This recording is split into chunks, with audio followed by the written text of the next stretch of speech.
श्रीगुरुभ्यो नमः।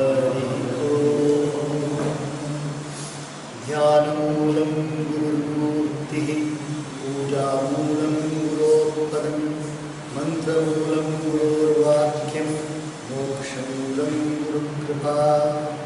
अतुलितबलधामं हेमशैलाभदेहं, धनुजवनकृशानं ज्ञानिनामग्रगण्यं, सकलगुणनिधानं वानराणामधीशं, रघुपतिप्रियभक्तं वातजातं नमामि। आपदामपहर्तारं दातारं सर्वसम्पदां, लोकाभिरामं श्रीरामं भूयो भूयो नमाम्यहम्। नमो देव्यै महादेव्यै शिवायै सततं नमः। नमः प्रकृत्यै भद्रायै नियता प्रणता स्मृता। कृष्ण कथा। लीला सगुन जो कहीं बखानी, लीला सगुन जो कहीं बखानी, सोई स्वच्छता करई मलहानी, सोई स्वच्छता करई मलहानी। प्रेम भगति जो बरन न जाई, प्रेम भक्ति जो बरन न जाई, सोई मधुरता सुशीतलताई, सोई मधुरता सुशीतलताई। लीला सगुन जो कहीं बखानी, सोई स्वच्छता करई मलहानी। जो सगुन की लीला का पठन करते हैं या बोलते हैं, वो क्या करते हैं? अपने स्वच्छता, अपने मल का हानि करते हैं, अपने मन को नष्ट कर देते हैं। प्रेम भगति जो बरनी न जाई, सोई मधुरता सुशीतलताई। तो प्रेम और भक्ति जो है वो इतना सुंदर और मधुर होता है, उसकी महिमा तो कोई वर्णन नहीं कर, उसकी मधुरता कोई और शीतलता को कोई वर्णन नहीं कर सकता है। सगुण लीला का जो विस्तार से वर्णन करते हैं, वही राम सुयश रूपी जल की निर्मलता है, जो मल का नाश करती है।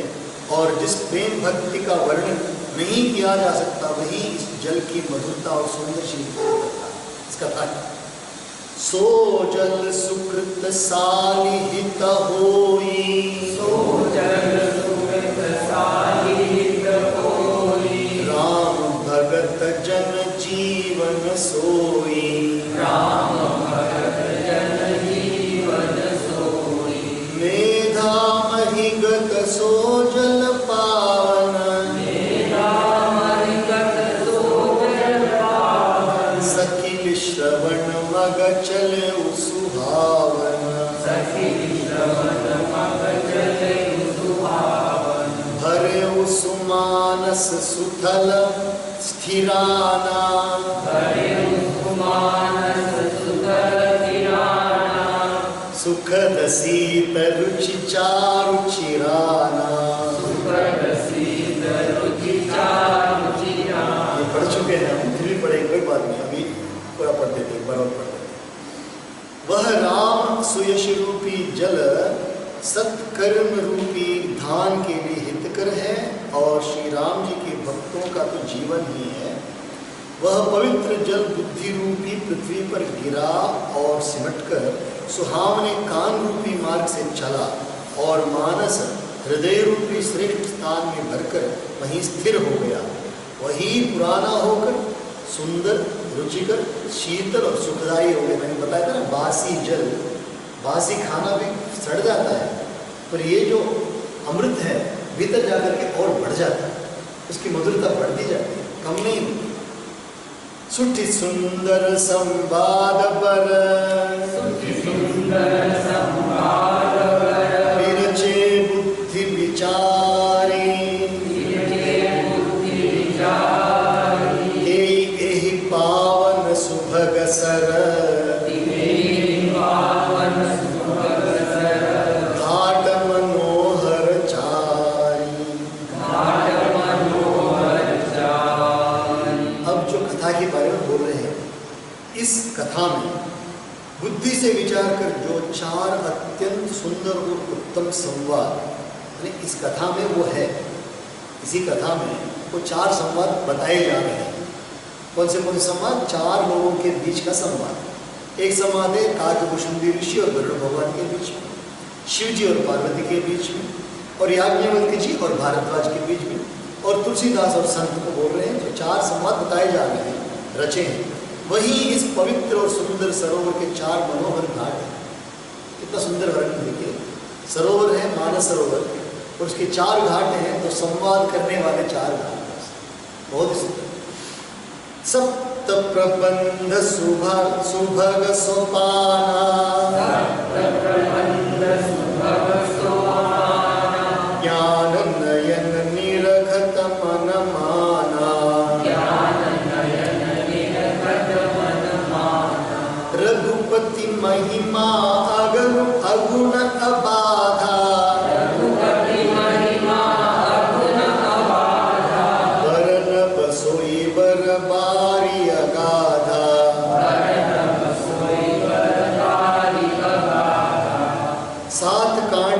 इस मानस सरोवर की सुंदर 7 सीढ़ियां हैं। घाट तो बता दिया, उसकी सीढ़ियां 7 सीढ़ियां, कहीं भी चढ़ो 7 सीढ़ियां होंगी चारों घाटों में, जिनको ज्ञान रूपी नेत्रों से देखते ही मन प्रसन्न हो जाता है। उन सीढ़ियों को देखते ही प्रसन्न हो जाता है। सप्तकांड का क्या पढ़ने जा रहे हैं आप? रामायण। कितने कांड है? 7 कांड। सुनते ही 7 कांड बहुत सुंदर लगता है। श्री रघुनाथ जी की निर्गुण प्राकृतिक गुणों से अतीत और निर्बाध एक रस महिमा का जो वर्णन किया जाएगा, वही सुंदर जल की अथाह गहराई है। एक तो सगुण का वर्णन है, श्री रामचंद्र कृपालु भज मन हरन, इसका तो सगुण वर्णन है। जो निर्गुण का वर्णन किया जाएगा, ब्रह्म स्वरूप परमात्मा है ना, वो उसका जल की गहराई है, क्योंकि ऊपर तो दिखता है जल, तो कितना गहरा है किसको पता है, तो गहराई तो वो निर्गुण वर्णन है। राम सीय जस सलिल सुधा सम,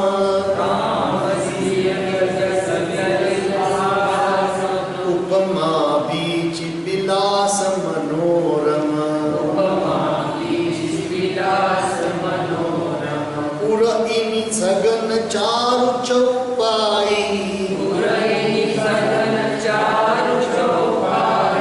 जुगुति मंजुमनि सीप सुहाई,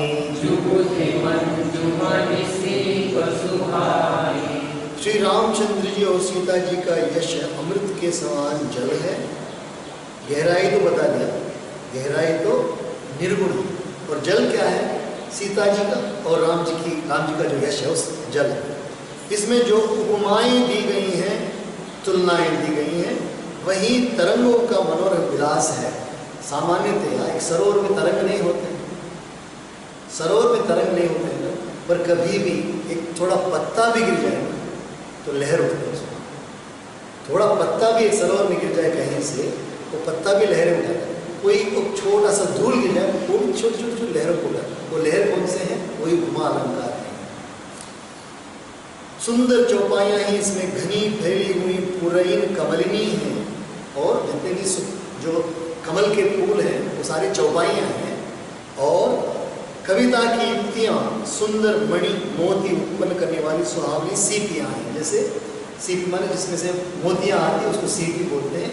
जो कविता की शैली है, कविता की रचना की शैली, उसमें जो विशेष युक्तियाँ हैं वही मोतियाँ। छंद सोरठा सुंदर दोहा,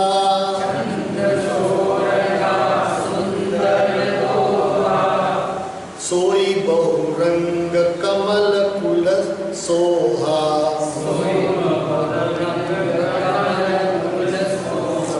छंद सोरठा सुंदर दोहा,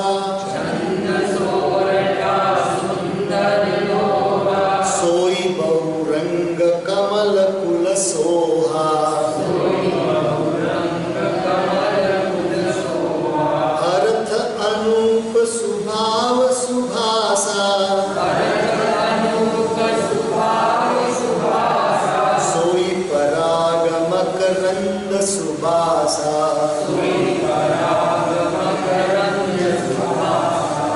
यहाँ पे कौन से क्या बोलते हैं उनको छंद का प्रयोग किया गया है। एक तो छंद ही है, इसका नाम सोरठा एक है, और सुंदर दोहे हैं। तो दोहा, सोरठा और छंद और श्लोक भी है, उसके बारे में पहले तो संस्कृत में, पर भाषा में जो लिखे गए हैं हिंदी भाषा में छंद सोरठा और सोई बहुरंग कमल कुल सोहा, अनेक रंगों के कमल हैं। ये सारे के सारे क्या हैं? अनेक रंगों के कमल हैं, केवल एक कमल नहीं, अनेक रंगों के, नील कमल, लाल कमल, सफेद कमल, बहुत सारे कमल इसमें हैं सरोवर में। अर्थ अनूप सुभाव सुभाषा, और जो अर्थ है उसका, लेकिन दो का शब्द का अर्थ है वह क्या है? कहते हैं अनुपम अर्थ, ऊंचे भाव और सुंदर भाषा ही पराग है। पुष्पराज, मकरंद, पुष्परस और सुगंध है। पराग माने पुष्परज माने जो पुष्प है उनमें से जो पेटल्स है वो पराग, और मकरंद पुष्प का रस जो है वो मकरंद, जिससे शहद बनता है वो मकरंद, और सुगंध, सारे के सारे वो हैं। इसमें कौन कौन कौन है? जो अर्थ है उसमें, जो शब्दों में जो अर्थ है वही इसके सुवासन बनते हैं और उसका सुगंध भी बने, रुचि भी बनती है। सुकृत पुंज मंजुल अलिमाला, सुकृत पुंज मंजुल अलिमाला, ज्ञान विराग विचार मराला, ज्ञान विराग विचार मराला, धुनि अवरेव कवित गुण जाति, धुनि अवरेव कवित गुण जाति, मीन मनोहर ते बहुभांति, मीन मनोहर ते बहुभांति। क्या क्या वर्णन कर रहे हैं? घाट का वर्णन किया, पानी का वर्णन किया, गहराई का वर्णन किया, कमल के फूल का वर्णन किया। अब कह रहे कौन से पक्षी वहाँ निवास करते हैं, कौन से मीन वहाँ बने। सुकृत पुंज मंजुल अलिमाला, सत्कर्मों पुण्यों के पुंज भौरों की सुंदर पंक्तियाँ हैं। भौरे जो है वो जहाँ जहाँ फूल होंगे वहाँ भौरे हों, तो कमल के फूल हैं वहाँ तो भौरे आ रहे। कौन से हैं? कह रहे सत्कर्म, जो पढ़ने वाले हैं और सुनने वाले, उनके पुण्य जो हैं वही वहाँ जो भौरे हैं। हम भौरे हैं जन्म जन्म के, और ज्ञान वैराग्य और विचार हंस है। हंस पक्षी, तो जहाँ पर सुंदर जल है वहाँ हंस निवास करेंगे, मानसरोवर में। कविता की ध्वनि, वक्रोक्ति, वक्रोक्ति माने अलग अलग प्रकार की उक्तियाँ होती हैं, सीधा ना बोल करके टेढ़ा टेढ़ा बोलना, वो भी उसमें आती है, कविताएं में आती हैं। तो धुनि अवरेव कवित गुण जाति, वक्रोक्ति, गुण और जाति ही अनेकों प्रकार की मनोहर मछलियाँ हैं।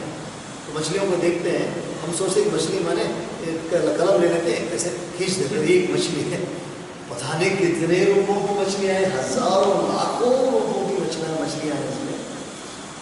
अर्थ धर्म कामादिक चारी, कहव ज्ञान विज्ञान विचारी, प्रवरस जप तप जोग विरागा, ते सब जलचर चारु तड़ागा।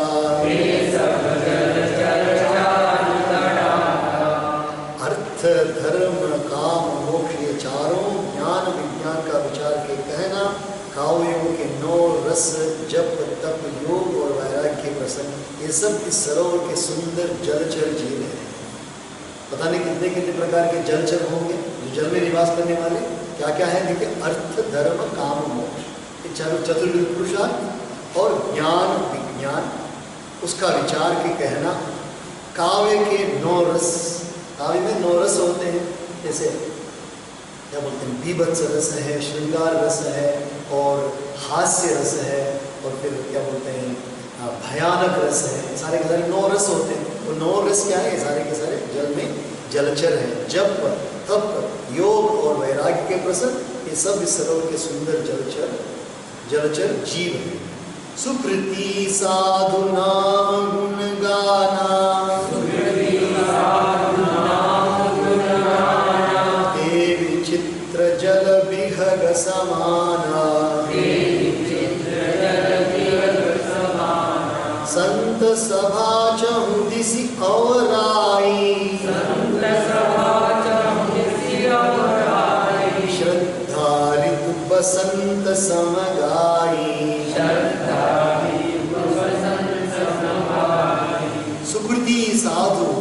नाम गुण गाना, हे विचित्र जल विहग समान। जल विहग माने जल के ऊपर रहने वाले खग पक्षी, विहग माने पक्षी, केवल मछली नहीं होते ना, पक्षी भी तो हम जल के पास ही रहते हैं। सुकृति पुण्यात्मा जनों के, साधुओं के और श्री राम नाम के गुणों का ये विचित्र जल पक्षियों के समान वहाँ विचरते रहते हैं।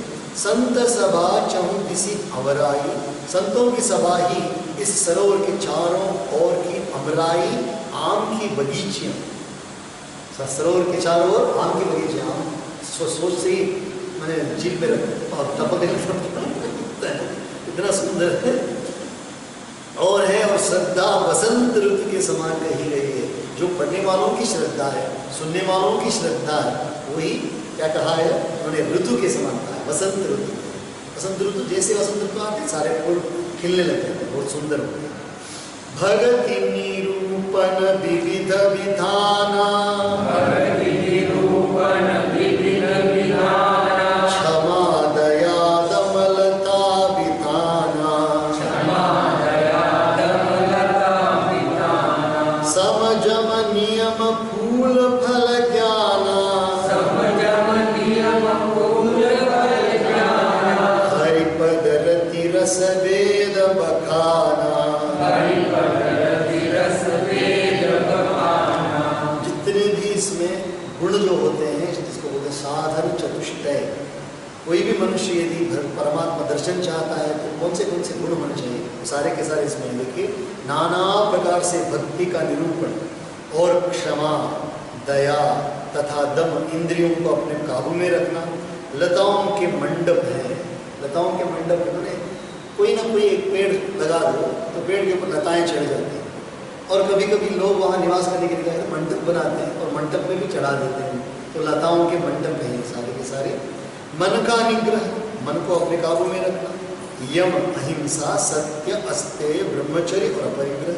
नियम शौच संतोष तप स्वाध्याय और ईश्वर वृंदान, ही उनके फूल हैं। लताओं में जो फूल दिखते हैं वो है। ज्ञान ही फल है और श्रीहरि के चरणों में प्रेम ही इस ज्ञान रूपी फल का रस है, ऐसा वेदों ने कहा है। ज्ञान फल है, फल को देखते हैं और फल को लेकर के खाने के बाद जो रस उसमें से आनंद आता है ना, ज्ञान में जो रस है वो ही इस राम कथा का फल का, सरोवर के पास में जो पेड़ है ना, वो आम फल है, वो ज्ञान का फल है। आपको याद होगा एक बार नारद जी फल ले आए, नारद जी फल ले आए और नारद जी की लीला सब लोग जानते हैं। तो शंकर जी बैठे थे, शंकर जी और पार्वती जी बैठे थे, तो लाए फल लाए और बोले भगवान आपके लिए एक फल लाया हूँ। अरे नारद, कुछ ना कुछ तो शुरू करने वाले हो, कुछ ना कुछ शुरू करने वाले हो, तो क्या है फल? बहुत विशेष फल है ये फल, ज्ञान का फल है, साधारण फल नहीं है, ज्ञान का फल। लाए थे आम, ज्ञान का फल है और ये बांटा नहीं जा सकता किसी के साथ, बांट के नहीं खाना चाहिए, इसको अकेला ही खाना चाहिए। इसलिए मैंने सोचा मैं आपको दे दूँ, तो आप भी समस्त विश्व के पिता हैं तो आपको दे दूँ। तो भगवान शंकर से बोले ठीक है नारद जी, मैं समझ गया, मेरे लिए सबसे प्यारी कौन है? पार्वती तुम ले लेना इस बार। पार्वती को दे दिया और पार्वती ने कहा हमको तो, हम दोनों को ही सबसे प्यारे तो बच्चे हैं, और गणेश जी वहाँ थे तो उन्होंने कहा गणेश जी तुम ले लो, तो गणेश जी फल ले लो। तुरंत ही देखा कि थोड़ी देर में भगवान सुब्रमण्य वहाँ आ गए, कार्तिकेय भगवान आ गए। कार्तिकेय भगवान आकर कहा देखा अभी आज मैंने देख लिया कि तुम लोग पक्षपाती हो, तुम दोनों ही माता पिता। बड़ों को हर समय बड़ों के साथ आप ज़्यादा प्रेम रखते हैं, छोटे से प्रेम नहीं करते, वो निकल जाते हैं बस। फिर लीला रचते हैं और फिर जाकर के वापस आ जाते हैं, तब जाकर वहाँ जो है पढ़नी में जाके बसते हैं। भगवान कार्तिकेय पഴം, तमिल में पഴം माने फलम, पഴം माने फलम, पഴം नी माने तुम ही फल हो, इसलिए पഴनी बन गया वो जगह, जाकर के पഴनी हो गया, क्रोध से जाकर खड़े हो गए। तो ऐसी लीलाएं भगवान रचते हैं। और कथा अनेक प्रसंगा, ते सुख पिक बहु बरन विहंगा। और जो जितने भी कथा प्रसंग इसमें आएंगे, जो मैंने कहा उससे अतिरिक्त जो भी कथा प्रसंग आएंगे वो है शुक, शुक माने तोता, पिक माने मैना या तो कोयल, पिक माने कोयल, और बहुवर्ण विहंगा, अनेक प्रकार के रंग बिरंगे जितने भी पक्षी हैं वो सारे के सारे सोच सोच के देख गए। फिर एक बार सोच के कितना अच्छा लगता है, 4 घाट, 7 सीढ़ियाँ और सरोवर है, गहराई है, कमल है, उसमें तरंगे हैं, आम का बगीचा है, उसमें लताएं झड़ी हैं और उसमें भौरे हैं और फल लगे हुए वो रस भरी फल लगे हुए, कितना सुंदर वर्णन है। और पूरी रामायण की कथा के बारे में बोल रहे हैं, पुलक वाटिका बाग बन, बन सुख सुबिंग विहंग, पुलक वाटिका बाग बन, सुख सुविहंग विहार, माली सुमन स्नेह जल, सींचत लोचन चारु, कथा में जो रोमांच होता है, पढ़ते पढ़ते जो हमको रोमांच होता है, अनुभव होता है ना, वही वाटिका बाग और वन है, वही वाटिका बाग और वन है। इसका मतलब है आम के पेड़ों के अलावा छोटी छोटी वाटिकाएं भी हैं वहाँ, वाटिका भी है, वन भी है और बाग भी है वहाँ पर। और जो सुख होता है वही सुंदर पक्षियों का विहार है। आप जाके बाहर खड़े हो जाओ, देखो पक्षियों का उड़ना, वहाँ जाके बैठना, फिर घोंसले बनाना, कितना सुंदर लगता है। निर्मल मन ही माली है, पढ़ने वालों का जो निर्मल मन है वही माली है। माली मन है जो देखभाल करता है इसका। क्यों? मन में हम चाहते हैं कि मन प्रसन्न रहे, तो कभी जाकर एक पौधे को छुएंगे, कभी जाकर एक फूल तोड़ेंगे, कभी जाकर के कुछ ना कुछ देखभाल करेंगे, तो मन ही माली है जो प्रेम रूपी जल से सुंदर नेत्रों द्वारा उनको सींचता है। प्रेम रूपी जल जो आंखों से निकलता है, माली की आंखों से, वही जल और पौधों के लिए जल है।